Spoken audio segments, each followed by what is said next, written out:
ಹದಗೊಳಿಸ್ತಿರೋ ಜನರು, ಮತ್ತೊಂದೆಡೆ ಫಲವತ್ತಾದ ಮಣ್ಣಿಗೆ ಬೀಜಗಳನ್ನಿಟ್ಟು ಉಂಡೆ ಮಾಡ್ತಿರೋ ಮಕ್ಕಳು. ಹೇಗೆ ಉಂಡೆ ಮಾಡಬೇಕು ಅನ್ನೋ ಬಗ್ಗೆ ಮಾಹಿತಿ ನೀಡ್ತಿರೋ ಹಸಿರು ಮರಗಳ ತಾಯಿ ಸಾಲುಮರದ ತಿಮ್ಮಕ್ಕ.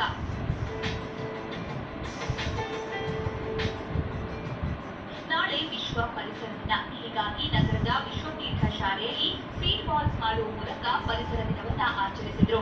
ಸುಮಾರು 400ಕ್ಕೂ ಹೆಚ್ಚು ವಿದ್ಯಾರ್ಥಿಗಳು ಮತ್ತು 100ಕ್ಕೂ ಹೆಚ್ಚು ಶಾಲಾ ಸಿಬ್ಬಂದಿ ಹಾಗೂ ಮಕ್ಕಳ ಪೋಷಕರು ಕೂಡ ಈ ಕಾರ್ಯಕ್ರಮದಲ್ಲಿ ಪಾಲ್ಗೊಂಡು ಬೀಜದ ಉಂಡೆ ತಯಾರಿಸಿದ್ರು. ಇಂದ ಈ ಕಾರ್ಯಕ್ಕೆ ಸಾಲುಮರದ ತಿಮ್ಮಕ್ಕ ಕೂಡ ಸಾಥ್ ನೀಡಿದ್ರು.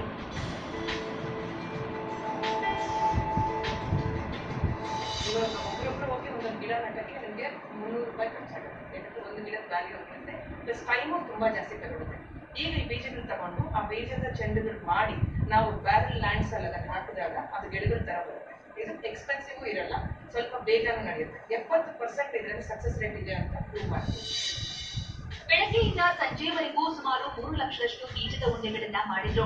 ವಿದ್ಯಾರ್ಥಿಗಳ ಈ ಶ್ರಮ ಲಿಮ್ಕಾ ಪುಸ್ತಕದಲ್ಲಿ ದಾಖಲಾಗಿದೆ. ಇನ್ನೊಂದೆಡೆ ಅದಮ್ಯ ಚೇತನ ಸಂಸ್ಥೆ ಹಸಿರು ಭಾನುವಾರ ಎನ್ನುವ ಯೋಜನೆಯಡಿ ಪ್ರತಿ ಭಾನುವಾರ ಗಿಡಗಳನ್ನ ನೆಟ್ಟಿದೆ.